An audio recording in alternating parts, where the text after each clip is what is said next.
IVS ఈరోజు మనం DSC school assistant గణిత శాస్త్రం కంటెంట్కి సంబంధించి చెప్పుకుంటున్నామండి. తెలుగు మరియు సంస్కృత అకాడమీ వారి బుక్ ఇది.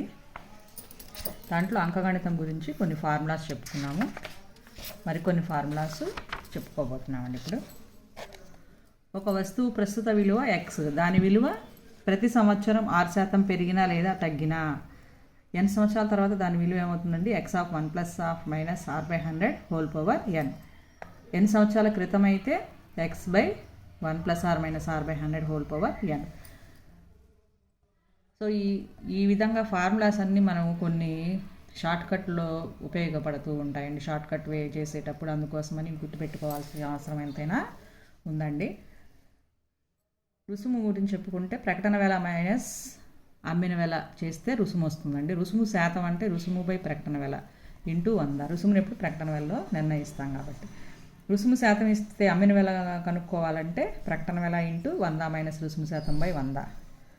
అట్లాగే ప్రకటన వెల కనుక్కోవాలంటే అమ్మిన వెల ఇంటూ 100/100 మైనస్ రుసుము శాతము. రుసుము లాభము ఇచ్చిన కొన్న వెల ప్రకటన వెల మైనస్ ఆఫ్ రుసుము ప్లస్ లాభము. రుసుము శాతము లాభ శాతము ఇచ్చినప్పుడు కొన్న వెలకు సూత్రం ప్రకటిత వెల ఇంటూ 100 మైనస్ రుసుము శాతము బై 100 ఇంటూ 100/100 ప్లస్ లాభ శాతము. రెండు ఇచ్చినప్పుడు ఫార్ములా కొన్న వెలకి. అదేవిధంగా ప్రకటిత వెలకి ఫార్ములా కొన్న వెల ఇంటూ 100/100 మైనస్ రుసుము శాతము ఇంటూ 100 ప్లస్ లాభ శాతము బై 100. బారు వడ్డీ గురించి చూడండి. అసలుపై వడ్డీ రేటు చొప్పున టీ కాలానికి అయ్యే వడ్డీ I=PTR/100. కాంపౌండ్ ఇంట్రెస్ట్ అయితే మొత్తం A=P. కాంపౌండ్ ఇంట్రెస్ట్ అంటే చక్రవడ్డీ అండి. ఇది సింపుల్ ఇంట్రెస్ట్ అవుతుంది. సో దీంట్లో మొత్తానికి సూత్రం అసలు ప్లస్ వడ్డీ P/1 + TR/100 అని డైరెక్ట్గా వేయచ్చు. చక్రవడ్డీ వచ్చి కొంత సొమ్మును బారు వడ్డీ ప్రకారం అప్పు తీసుకొని, ఇది కిందండి చక్రవడ్డీ. బారు వడ్డీలోనే కొంత సొమ్మును బారు వడ్డీ ప్రకారం అప్పు తీసుకొని మొత్తం అసలుకు 3 రెట్లు లేదా వడ్డీ అసలుకు రెట్టింపు అయితే R=200/T%, T=200/R% సంవత్సరాలు అవుతుంది. చక్రవడ్డీ ప్రకారం చూసుకున్నాం. ఇప్పుడు నిర్ణీత గడువు తర్వాత అసలుకు వడ్డీని కలిపి తర్వాత కాలానికి అసలుగా నిర్ధారించే పద్ధతినే చక్రవడ్డీ పద్ధతి అంటారు. అసలు మారుతూ ఉంటుంది. చక్రవడ్డీ ప్రకారం మొత్తం ఏమవుతుంది? ఫార్ములా చాలా ఇంపార్టెంట్ అండి. A=P/1 + R/100 whole power n. n అంటే వడ్డీ తెరకట్టిన పర్యాల సంఖ్య. R అన్నా P అన్నా మీకు తెలిసింది. ప్రతి అర్ధ సంవత్సరానికి వడ్డీ కలిపితే మొత్తం P/1 + R/2/100 whole power 2n అవుతుంది. త్రైమాసికానికైతే P/1 + R/4/100 whole power 4n అవుతుందండి. ప్రతి సంవత్సరానికి వడ్డీ కలుపుతూ కాలం భిన్న రూపంలో =2/3/5. ఉదాహరణకు 2/3/5గా ఉంటే మొత్తం P/1 + R/100 whole square 1 + 3/5R/100 అవుతుందండి. P రూపాయలపై 6% వడ్డీ రేటుతో 2 సంవత్సరాల కాలంలో చక్రవడ్డీ బారు వడ్డీల భేదం వచ్చి PR²/100² అవుతుంది. ఇదే 3 సంవత్సరాల కాలంలో అయితే PR²/100² ఇంటూ R + 3000/100. నెక్స్ట్, కొంత సొమ్ముపై 2 సంవత్సరాల కాలంలో X% వడ్డీ రేటుతో బారు వడ్డీ SI అయితే ఆ కాలానికి అయ్యే చక్రవడ్డీ ఫార్ములా వచ్చి simple interest by 2 into 2 + R/100. అదే 3 సంవత్సరాలకైతే 3 + R/100 వస్తుందండి. SI/3 అవుతుంది. సో ఈ విధంగా కొన్ని ఫార్ములాస్ గుర్తుపెట్టుకోవచ్చండి. నెక్స్ట్ ప్రాక్టీస్ బిట్స్కి వెళ్ళిపోదాము. దీంట్లో వచ్చి 5 సమ్స్ చెప్పుకున్నాము. ఈరోజు 6th సమ్ము.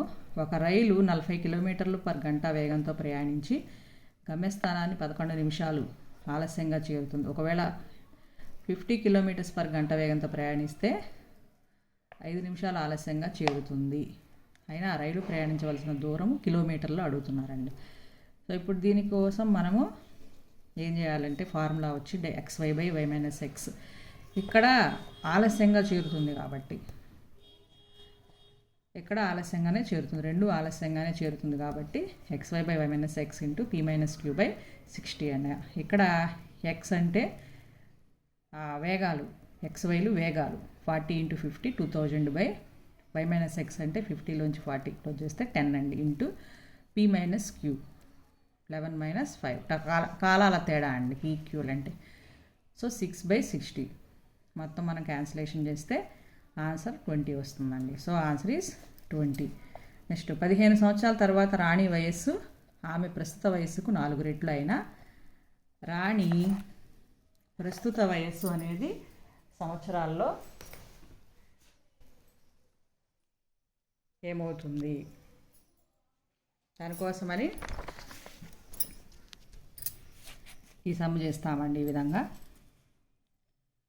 రాణి ప్రస్తుత వయస్సు అనేది తెలియదు కాబట్టి x సంవత్సరాలు అనుకుంటాము. 4x = x + 15. ఎందుకని ఇక్కడ ఆమె ప్రస్తుత వయస్సు x అనుకున్నాం కదా, దానికి 4 రెట్లు అంటే 4x అవుతుంది. అందుకని 4x = 15 సంవత్సరాల తర్వాత రాణి వయస్సుకు సమానం అవుతుంది అన్నారు కాబట్టి x + 15 అవుతుందండి. So 3x = 15, x = 5. సో 5 సంవత్సరాల ప్రస్తుత వయసు. ఇప్పుడు నెక్స్ట్, ఒక మనిషి తను నడవవలసిన దూరంలో 2/3 పార్ట్ అంటే 2/3 భాగము 4 km/గంట వేగంతో, మిగిలిన భాగం 5 km/గంట వేగంతో నడిచాడు. ఇతను నడిచిన మొత్తం కాలం 42 నిమిషాలైనా మొత్తం దూరం ఎంత అన్నారు. సో ఇప్పుడు మనం దీన్ని తెలియదు కాబట్టి మొత్తం దూరాన్ని x అనుకుంటామండి. x అనుకొని 2/3x 2/3 భాగమేమో 4 km/గంట వేగంతో, అప్పుడు రిమైనింగ్ x - 2/3x అంటే x/3 ఏమో 5 km/గంట వేగంతో నడిచాడు. సో కాలముకు సూత్రం ఏంటి? దూరము బై వేగము. మనల్ని మొత్తం దూరం అడుగుతున్నారు కదా, అందుకని మన కాలాలు ఇక్కడ సమానం చేసుకుంటే మొత్తం అప్పుడు సరిపోతుందండి. అంటే ఇక్కడ 42 నిమిషాలని ఇచ్చారు కదా మొత్తం కాలము, దీన్ని గంటల్లో మార్చుకుంటే 42/60. సో కాలానికి ఫార్ములా ప్రకారం దూరము 2/3x ఉన్నప్పుడేమో 4 km అది వేగం పర్ గంటతో వేగంతో వస్తుంది. సో దూరం బై వేగం అంటే 2/3x/4 ప్లస్ మొత్తం చేస్తున్నాం కదా కాలం, మొత్తం చేసి 2 ఈక్వల్ చేయాలి కాబట్టి x/3/5. ఈ 2 చేస్తే మనకి ఎల్సిఎం చేస్తే మనకి x వాల్యూ 3 వస్తుందండి. అంటే మొత్తం దూరం అనేది 3 కిలోమీటర్లు అవుతుంది. సో నెక్స్ట్, ఇది చాలా ఇంపార్టెంట్ అండి. నదీ ప్రవాహ సమ్ము. ఒక మోటార్ పడవ నది నీటిలో ప్రవాహం వెంట ప్రయాణిస్తూ ఒడ్డున గల 2 పట్టణాల మధ్య దూరాన్ని 5 గంటల్లో ప్రయాణిస్తుంది. అదే మోటార్ పడవ నీటి ప్రవాహానికి ఎదురుగా ప్రయాణిస్తూ అదే దూరాన్ని 6 గంటల్లో ప్రయాణిస్తే నీటి ప్రవాహ వేగము 2 km/గంట అయినప్పుడు నిశ్చల నీటిలో మోటార్ పడవ వేగం ఎంత అన్నారు. దీనికోసమని చెప్పి ఇక్కడ చూడండి ఫార్ములా z(x + y)(x - y) అవుతుందండి. ఇక్కడ z అనేది నిలకడ నీటిలో ప్రవాహ వేగము, అది 2 కిలోమీటర్లు అనమాట. సో 2(x + y) అంటే ఆ 2 కాలాలు ఉన్నాయి కదా, 5 గంటల్లో ప్రయాణిస్తుంది, 6 గంటల్లో ప్రయాణిస్తుంది, ఆ 2 యాడ్ చేసేసి కాలాలు తేడా వేస్తాం. x - y 6 - 5 చేస్తే 2 × 11 అంటే 22. ఇది వెరీ షార్ట్ కట్ మెథడ్ అండి, చాలా ఈజీగా మీకు అయిపోతుంది వితిన్ సెకండ్స్లో. కాబట్టి ఫార్ములాస్ గుర్తుపెట్టుకుంటే మనకి షార్ట్ కట్ మెథడ్లో ఫార్ములాసే ఇంపార్టెంట్ అండి. ఈజీగా సమ్స్ వచ్చేస్తాయండి. సో నెక్స్ట్, ఒక వ్యక్తి 5,120 రూపాయలను 12.5% వడ్డీతో సంవత్సరానికి ఒకసారి తిరగగట్టేటి పద్ధతులు అంటే చక్రవడ్డీతో అప్పు తెచ్చాను. 2 సంవత్సరాల 9 నెలల తర్వాత అతను అప్పు తెచ్చుటకు చెల్లించాల్సిన మొత్తం ఎంత అన్నారు. ఇక్కడ రూపాయల్లో అని అడిగారండి. సో ఇప్పుడు చూడండి, ఇక్కడ 5,120 ఇంటూ 12.5% 25/100 చేస్తే 640 వస్తుందండి. దాన్ని ఇప్పుడు మనకి రెండు సంవత్సరాలు, ఫస్ట్ 2 సంవత్సరాలు కనుక్కుంటున్నాం. 2 సంవత్సరాలు అంటే 2:1గా రాయాలి. ఆ వచ్చిన ఆన్సర్ని మళ్ళీ ఇంటూ 1/8గా రాస్తామండి. అంటే ఇప్పుడు 2 సంవత్సరాలు కదా, అప్పుడు 640 ఇంటూ 2 వస్తుందండి. 2 సంవత్సరాలు కాబట్టి ప్లస్ ఇప్పుడు 640 ఇంటూ 1/, మళ్ళీ 25% కనుక్కుంటున్నాం. ఇక్కడ చేస్తే 80 వచ్చింది కదా. సో దాన్ని ఇంకా చేయక్కర్లేదు. 2:1 అంటే ఒకసారి 2తో చేసి వచ్చిన దాన్ని మళ్ళీ 1 ఉంది కదా, 1తో మల్టిప్లికేషన్ చేసి రెండింటిని యాడ్ చేయాలండి.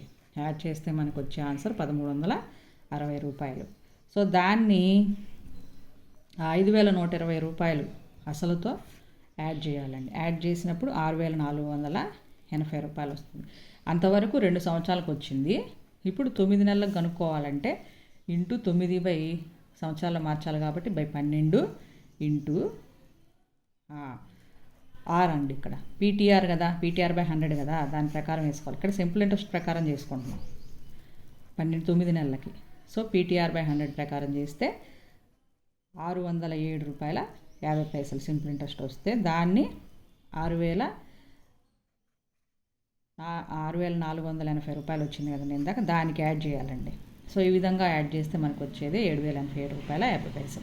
సో ఈ విధంగా షార్ట్ కట్లో చేసుకుంటే మనకి ఇలాంటి సమ్స్ తొందరగా వితిన్ సెకండ్స్లో అయిపోతాయండి. లేకపోతే చాలా కొంచెం ప్రాసెస్ ఉంటుంది దీనికి అనదర్ మెథడ్ అంటే. కాబట్టి వీలైనంత వరకు షార్ట్ కట్లోనే చేసుకోవడం వలన మనకు టైం కలిసి వస్తుందండి. సో ఇంతటితో ఈ వీడియో మీకు ఇస్తున్నానండి.